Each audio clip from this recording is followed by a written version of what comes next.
The torpedo leaves the tube clean, no wobble, no hesitation, tracking straight for the enemy tanker's hull less than 1,000 yards away, and the crew counts seconds until the explosion that never comes because the Mark 14 torpedo, America's most sophisticated naval weapon, the device that cost more than a house and took a decade to perfect, just died beneath 15,000 tons of Japanese steel like a sick fish. Every man in that submarine knows the shot was perfect, knows the mathematics were flawless, knows they did everything right, and yet the enemy is still floating, still moving, still carrying fuel to the Imperial Japanese Navy while they sit helpless in the water with a weapon that was never supposed to fail. Someone in Washington knew these torpedoes were broken. Someone saw the reports. Someone read the warnings from captains who watched their perfect attacks turn into nothing. And someone decided that admitting the problem was worse than letting it continue.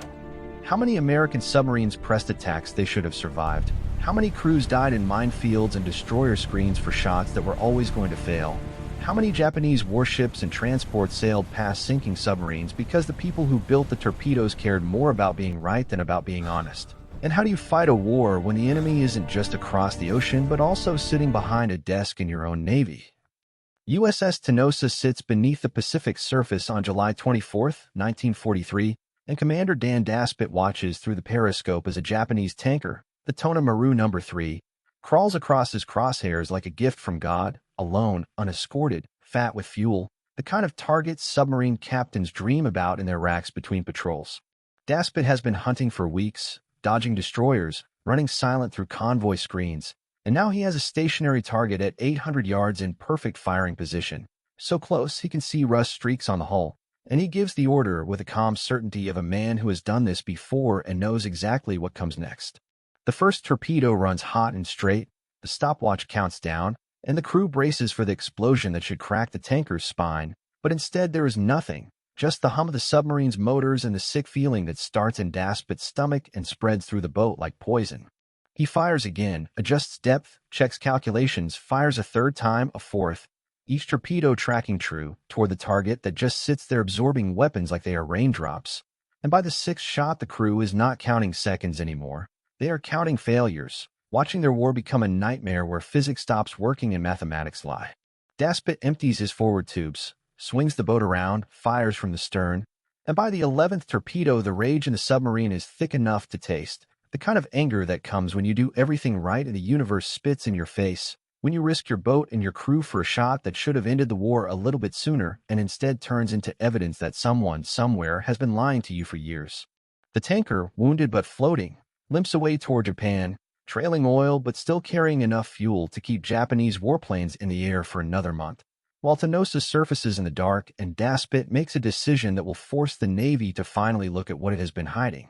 He keeps the last torpedo, the 16th weapon in his loadout, unfired in its tube, and he turns his submarine toward Pearl Harbor, carrying proof that cannot be ignored, cannot be explained away, cannot be blamed on bad tactics or poor seamanship because 11 perfect shots do not miss by accident. When Tenosa pulls into Pearl Harbor on August 8th, Daspit does not just file a report, he demands an investigation, brings officers down to see the unfired torpedo still loaded in its tube, shows them his charts and his calculations and his patrol log that reads like an indictment. And for the first time since the war started, someone in the Navy has to admit out loud that the problem is not the submarines or the crews or the captains. The problem is the weapon itself. But Daspit's fury, justified as it is, comes 2 years late, 2 years after the first reports start arriving from boats across the Pacific, 2 years after captains began whispering in wardrooms that something was wrong with the torpedoes, 2 years during which the Bureau of Ordnance in Washington kept insisting that the Mark 14 was functioning exactly as designed and any failures were the result of operator error, as if physics could be bent by bureaucratic confidence and reality could be overruled by paperwork. The Mark 14 torpedo was supposed to be the weapon that would win the Pacific War before it even started, the culmination of 20 years of research and millions of dollars in development, a technological masterpiece that would make American submarines the most lethal hunters in naval history. The Navy's Bureau of Ordnance designed it with a magnetic influence exploder, a device so sophisticated it did not even need to hit the target, just pass beneath the hull and detonate when it sensed the change in the Earth's magnetic field caused by thousands of tons of steel overhead, cracking the keel and breaking the ship's spine in a way that no armor could prevent. On paper, in the comm offices of the Naval Torpedo Station in Newport, Rhode Island, the Mark 14 was perfect, a weapon that combined American engineering genius with the kind of secret technology that would make every other navy in the world obsolete, and the men who designed it spoke about their creation with the pride of artists unveiling a masterpiece. The torpedo ran deeper than older models, staying hidden beneath the surface where lookouts could not spot its wake, giving submarines the element of surprise even in daylight attacks, and the magnetic exploder meant that a single hit could sink a battleship, a capability that justified the enormous cost and the years of classified development. When war came in December 1941, American submarine captains went to sea carrying the Mark 14 with confidence that bordered on faith, trusting that their weapons would perform exactly as promised, that Japanese merchant ships and warships would go down with mathematical precision, that the submarine fleet would strangle Japan's supply lines and bring the empire to its knees within months. The doctrine was simple and elegant. American submarines would hunt across the Pacific, slipping through Japanese defenses to sink tankers, transports, and warships faster than the enemy could replace them, cutting off the oil from the Dutch East Indies, the rubber from Malaya, the steel from China, starving the Japanese war machine until it collapsed under its own weight. Every submarine commander knew the strategic importance of their mission, knew that sinking merchant tonnage was not just about killing ships but about killing Japan's ability to wage war, and they trusted absolutely that the torpedoes in their tubes would do what Newport promised they would do. The Mark 14 cost more than $8,000 per unit, more than most Americans earned in 2 years, a price tag that seemed justified by its technological sophistication and war-winning potential, and the Bureau of Ordnance guarded its secrets with paranoid intensity, restricting live-fire testing to preserve the classified magnetic exploder, and keeping operational details compartmentalized even from the submarine crews who would bet their lives on the weapon's reliability. Submarine doctrine in 1941 assumed that each torpedo fired had an 80% probability of sinking its target, that a submarine with 24 torpedoes could sink 20 enemy ships per patrol, numbers that looked devastating on strategic planning maps in Washington where staff officers calculated how quickly the submarine fleet would achieve decisive results. But doctrine written in peacetime assumes that weapons work as designed, that the gap between theory and practice is negligible, that the confidence of engineers translates directly into dead enemy ships, and the Mark 14 was about to teach the submarine force a lesson about the difference between what something is supposed to do and what it actually does when men are dying and the enemy is shooting back. USS Skipjack fires at a Japanese freighter in January 1942, less than a month into the war, and the torpedo runs beneath the target without exploding, leaving the captain staring through his periscope in disbelief while the enemy ship sails away untouched, and he writes in his patrol report that something is wrong but receives no answer from Pearl Harbor except instructions to review proper attack procedures. USS Sargo attacks a Japanese tanker in February, fires 4 torpedoes at point-blank range, watches all 4 pass directly under the hull and vanish into the Pacific darkness without detonating, and when a captain reports the failure, he is told that magnetic exploders are temperamental in certain sea conditions and that he should adjust his tactics accordingly, as if tactics could fix a weapon that refused to explode. By March 1942, submarine patrol reports arriving at Pearl Harbor read like variations on the same nightmare. Torpedoes running too deep, passing harmlessly beneath targets that should have been blown apart, magnetic exploders detonating prematurely hundreds of yards before reaching the target or not detonating at all, and contact exploders that were supposed to serve as backup failing to fire even when torpedoes struck hulls directly. USS Growler fires at a Japanese destroyer, hears the torpedo hit the hull with a metallic clang that echoes through the submarine, waits for the explosion that never comes, and later learns that the contact exploder, the failsafe that was supposed to guarantee detonation if the magnetic exploder failed, crumpled on impact like tin foil instead of triggering the warhead. The pattern is not subtle, not hidden in statistical noise or obscured by the fog of war, but a screaming consistent failure that appears in patrol report after patrol report, captain after captain describing the same sequence of events. Perfect setup, perfect shot, torpedo running true, and then nothing, just the sickening realization that their weapon has betrayed them again. USS Thresher attacks a Japanese aircraft carrier in April, the kind of target that could change the strategic balance of the entire Pacific campaign, fires 4 torpedoes from ideal position, and watches 3 explode prematurely while the 4th runs beneath the carrier without detonating, leaving one of Japan's most valuable warships untouched while the submarine dives frantically to escape the destroyers that are now hunting it with depth charges. Captains begin firing more torpedoes per target, Not because their aim is poor, but because they have learned through bitter experience that their weapons fail more often than they work, emptying their tubes at single freighters because they no longer trust that any individual torpedo will actually explode, turning what should be efficient surgical strikes into desperate shotgun blasts that waste precious weapons and achieve nothing. By mid-1942, some submarine captains are so frustrated with a magnetic exploder that they begin deactivating it themselves, running their torpedoes with only the contact exploder armed, violating regulations because they would rather risk court-martial than continue firing weapons that explode randomly or not at all. The Japanese convoys keep sailing, tankers keep delivering oil from the East Indies to fuel the Imperial Navy, transports keep carrying troops and supplies to island garrisons, and American submarines keep pressing attacks with weapons that fail so consistently that enemy captains begin to understand that survival is not about evasion but simply about waiting for the American torpedoes to malfunction, which they almost always do. The Bureau of Ordnance in Washington received the first complaints about Mark 14 depth control in early 1942. Detailed reports from submarine commanders describing torpedoes running 10 to 15 feet deeper than set, passing harmlessly beneath targets that should have been hit. And the Bureau responded not by investigating the problem, but by defending their design and suggesting that submarine crews were simply making errors in their attack calculations. Captain John Brown, commanding submarines at Pearl Harbor, compiled failure reports from multiple boats and sent them to Washington with the recommendation that immediate testing be conducted to determine why torpedoes were not running at their set depths. But the Bureau of Ordnance replied that the Mark 14 had been thoroughly tested before the war, and that any depth control issues were likely due to improper maintenance or handling by submarine crews in the field. Rear Admiral Charles Lockwood, commanding submarines in the Southwest Pacific, ordered his own informal tests in June 1942, firing torpedoes into fishing nets suspended at various depths to measure actual running depth versus set depth,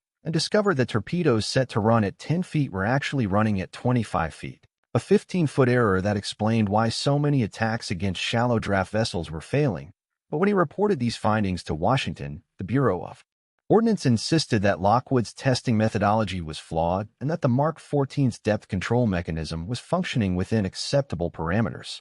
The magnetic exploder, the Mark 6, was even more protected than the depth control issue, wrapped in such tight security classification that submarine commanders were not allowed to conduct any independent testing or even fully understand how the device worked, and when captains reported premature explosions or failures to detonate, the Bureau blamed variations in the Earth's magnetic field in different parts of the Pacific, rather than considering that the exploder itself might be defective.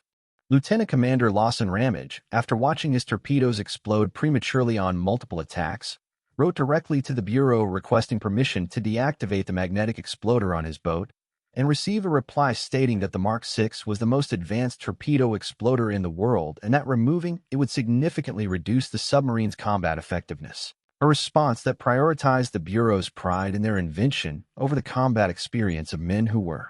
actually fighting. The pre-war testing of the Mark 14 had been deliberately limited to preserve the secrecy of the magnetic exploder, with only 2 live-fire tests conducted using the actual warhead before production began, and both of those tests were fired against stationary targets in controlled conditions that bore no resemblance to combat. But the Bureau of Ordnance considered this adequate validation and resisted any suggestion that more extensive testing was needed. When Admiral Thomas Hart, commanding the Asiatic Fleet in the Philippines, reported in early 1942 that his submarines were experiencing an unacceptable failure rate with Mark 14 torpedoes and requested immediate technical investigation, the Bureau responded by sending him a memo reminding him that the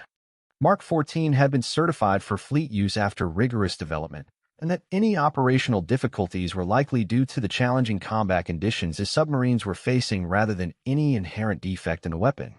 The institution had decided that admitting the Mark 14 was flawed would be worse than allowing the failures to continue, that the embarrassment of acknowledging a mistake in their most important weapon system outweighed the cost of letting submarine crews fight with defective torpedoes, and this decision, made in comfortable offices far from the combat zone, sentenced American submariners to 2 years of pressing attacks with weapons that were more likely to fail than succeed. The crew of USS Wahoo watches Commander Dudley Morton line up a perfect shot against a Japanese destroyer in January 1943, everyone in the boat knowing that destroyers hunt submarines and that missing this shot means the destroyer will hunt them instead, and when the torpedo explodes prematurely 50 yards short of the target, The destroyer's captain knows exactly where Wahoo is hiding, and the depth charges start falling before Morton can get the boat deep, shaking the hull and shattering